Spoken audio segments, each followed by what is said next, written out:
राम राम जी, स्वागत है आपका। चलिए आज दिन भर की सभी छोटी बड़ी खबरों को जान लेते हैं। तो देखिए, प्रधानमंत्री नरेंद्र मोदी ने युवाओं के लिए बड़ी घोषणा की है, जिनमें आने वाले एक साल में 1 करोड़ युवाओं को AI स्किल की ट्रेनिंग देने और गरीब व मिडिल क्लास परिवारों के बच्चों को कई परीक्षाओं की फ्री ऑनलाइन कोचिंग देने का बड़ा फैसला भी शामिल है। तो मध्य प्रदेश के मुख्यमंत्री मोहन यादव ने भी घोषणा की है कि मध्य प्रदेश में हर साल 1 लाख नौकरी दी जाएंगी। ऐसा मध्य प्रदेश सरकार ने लक्ष्य भी रखा है। चलिए आगे देखिए, हरियाली तीज के पावन अवसर पर बांके बिहारी मंदिर में भी अद्भुत दृश्य सामने आया। बांके बिहारी जी को 10 किलो सोने और 1000 किलो चांदी से बने झूले पर हरे रंग की बेश कीमती पोशाक पहना विराजमान किया गया। लाखों भक्तों ने बांके बिहारी जी का दर्शन कर आशीर्वाद प्राप्त किया। अब आगे बात करें तो टीवी पर बढ़ेगा विज्ञापनों का टाइम। सरकार ने 20 साल पुराना नियम हटाकर हर घंटे सिर्फ 12 मिनट विज्ञापन दिखाने की पाबंदी खत्म कर दी है। इसीलिए अब टीवी पर पहले से ज़्यादा ऐड प्रचार देखने को मिलेंगे। वहीं रेलवे से अगली खबर सामने आ रही है। भारत की पहली बुलेट ट्रेन का पहला फेज 15 अगस्त 2027 तक शुरू हो जाएगा। सूरत से बिलेमोरा के बीच 50 किलोमीटर लंबी ट्रेन पर सबसे पहले बुलेट ट्रेन दौड़ी जाएगी, जबकि पूरे मुंबई अहमदाबाद कॉरिडोर को 2029 तक पूरा करने का मोदी सरकार का लक्ष्य है। इतना ही नहीं, भारतीय रेलवे ने यात्रियों के लिए एक और बड़ी सौगात दी। अब देखिए, 7 नई अमृत भारत एक्सप्रेसवे ट्रेनों को स्वीकृति दे दी है। ये ट्रेनें यूपी, बिहार, झारखंड, दिल्ली, महाराष्ट्र और गुजरात समेत कई राज्यों के बीच चलेंगी।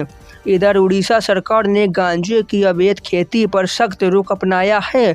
उड़ीसा सरकार ने चेतावनी दी है कि अगर किसी भी सरकारी जमीन पर गांजे की खेती होती पाई गई तो सख्त कार्रवाई की जाएगी और इसके लिए 6 जिलों में निगरानी भी बढ़ा दी है और लापरवाही बरतने वाले अधिकारियों पर भी एक्शन लेने का निर्देश जारी कर दिए हैं। जबकि देखिए, उत्तर प्रदेश में आज से लेकर आने वाले 4 दिनों में भारी बारिश होने का येलो अलर्ट मौसम विभाग ने जारी कर दिया है। इसी बीच भारतीय सेना को भी बड़ी ताकत मिलने जा रही है। सेना ने आसमान से सटीक निशाने साधने के लिए 840 लंबी दूरी के अटैक ड्रोन खरीदने का समझौता किया है। 100 किलोमीटर से ज़्यादा दूरी तक हमला करेंगे। ये मेड इन इंडिया ड्रोन अगले 12 महीने में हमारी सेना को मिल जाएंगे। अगली बड़ी खबर देखिए, सिम कंपनी BSNL ने अपना ₹1 वाला फ्रीडम ऑफर लॉन्च कर दिया है। यानी BSNL की ₹1 में सिम मिलेगी और 24 दिन की वैलिडिटी के साथ रोज 1 GB डेटा और 100 SMS मिलेंगी। यह धमाकेदार ऑफर 12 सितंबर साल 2026 तक लागू रहेगा। अब बात करते हैं आज के ताज़ा सोने चांदी के भाव की। तो देखिए, इस हफ्ते सोने और चांदी दोनों के दामों में बढ़त देखने को मिली है। आज सोना 2742 रुपये बढ़कर 1,52,000 प्रति 10 ग्राम पर 24 कैरेट वाला चल रहा है। वहीं चांदी भी आज 2461 रुपये महंगी होकर 2,31,000 प्रति 1 किलो पर आ गई है। अगली बड़ी खबर देखिए, उत्तर प्रदेश से आ रही है, जहां पर अब प्राइवेट टीचरों के लिए खुशखबरी सामने आई। योगी सरकार अब सरकारी शिक्षकों की तरह प्राइवेट स्कूलों के शिक्षकों को भी कैशलेस इलाज यानी अस्पताल में बिना पैसे दिए फ्री इलाज की सुविधा देने जा रही है। इसके तहत शिक्षक और उनके परिवार का इलाज बिल्कुल फ्री होगा। सारा खर्चा योगी सरकार उठाएगी। महाराष्ट्र से खबर है कि मुंबई में ऑटो और टैक्सी चालकों के लिए मराठी भाषा जरूरी जानना कर दिया है। सरकार ने साफ किया कि चालकों को यात्री से बातचीत करने के लायक मराठी तो आनी ही चाहिए। तो मध्य प्रदेश में देखिए, अब दुकानें, मॉल, होटल और रेस्टोरेंट 24 घंटे खोल सकेंगे। सरकार ने कारोबार को को बढ़ावा देने के लिए यह नया नियम लागू कर दिया है, जिसके तहत दुकानों को दिन रात खोलने की अनुमति होगी, लेकिन कर्मचारी की सुरक्षा और शिफ्ट के लिए भी सख्त नियम तय किए गए हैं। मोदी सरकार SC/ST वर्गों के लोगों के लिए एक बड़ी योजना पर काम कर रही है। उत्पीड़न के शिकार पीड़ितों को मिलने वाला मुआवजा 40% तक बढ़ाया जा सकता है। सहायता राशि 1 लाख रुपए से लेकर 12 लाख रुपए तक कर हो जाएगी। इसके अलावा मामलों की तेजी से सुनवाई और सुरक्षा के लिए विशेष थाने और अदालतें बनाने हेतु राज्य को अलग से फंड भी दिया जाएगा। अगली खबर दिल्ली से। बच्चों की सुरक्षा को ध्यान में रखते हुए दिल्ली सरकार 34 पुराने जर्जर सरकारी स्कूलों को गिरा रही है। सरकार 900 करोड़ की लागत से 27 नई आधुनिक इमारतें स्कूल की बनाएंगी, जिन्हें 18 महीने में तैयार करने का लक्ष्य है। महाकाल की नगरी उज्जैन में शिप्रा नदी के तट पर वाराणसी की भांति नमो घाट बनाया जाएगा। घाट पर भगवान श्री कृष्ण जी की 182 फीट ऊंची कांस्य प्रतिमा स्थापित की जाएगी और हर शाम भव्य आरती भी होगी।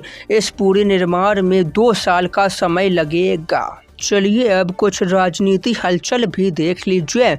कांग्रेस नेता राहुल गांधी ने मोदी सरकार पर हमला करते हुए कहा है कि सरकार लोगों को अपनी बात रखने से रोक रही है, जबकि कांग्रेस का काम देश को बोलने का मौका देना है। उधर कांग्रेस अध्यक्ष मल्लिकार्जुन खड़गे भी बोले, कांग्रेस मोहब्बत की दुकान खोलती है, लेकिन भाजपा और RSS शांति भंग करने का काम करते हैं। वहीं E20 पेट्रोल पर अरविंद केजरीवाल भी बोले। उन्होंने कहा कि आम जनता पर थोपा गया यह E20 पेट्रोल एक बड़ा घोटाला है। उत्तर प्रदेश से बात करें तो अखिलेश यादव ने बीजेपी पर निशाना साधते हुए कहा, ये लोग आज़ादी के समय आंदोलन में नहीं थे और अंडरग्राउंड रहकर अंग्रेजों को सूचना देते थे। तो वहीं उत्तर प्रदेश के मुख्यमंत्री योगी आदित्यनाथ भी बोले कि यदि स्वतंत्रता के समय नरेंद्र मोदी देश के प्रधानमंत्री होते तो भारत को जरा सा भी नुकसान नहीं पहुंच पाता। तो अगली बड़ी खबर देखिए, अब भारत में ही लड़ाकू विमानों का इंजन तैयार होगा। इसके लिए रिलायंस और रोल्स रॉयस कंपनी ने हाथ मिलाया है, जो मिलकर देश में ही इंजन बनाने का एक बड़ा प्लांट बनाएंगी। रिलायंस के अनंत अंबानी बोले कि इससे अपना देश तकनीकी के मामले में और मजबूत बनेगा। तो चलिए अब अंत में अगली खबर देख लीजिए। देश की राष्ट्रपति द्रौपदी मुर्मू ने भी बड़ा बयान दिया। राष्ट्रपति बोले कि आतंकवाद को बढ़ावा देने वाला देश पाकिस्तान के साथ सिंधु जल संधि को रोकना भारतीय किसानों के हित में लिया गया एक बड़ा फैसला है। इसके साथ ही राष्ट्रपति बोले कि सरकार देश की परीक्षा व्यवस्था को बेहतर करने के लिए लगातार प्रयास और अपना काम कर रही है। तो बस इसी के साथ आज की सभी खबरों को यहीं समाप्त करते हैं। वीडियो को लाइक, चैनल को सब्सक्राइब कर देना। राम राम।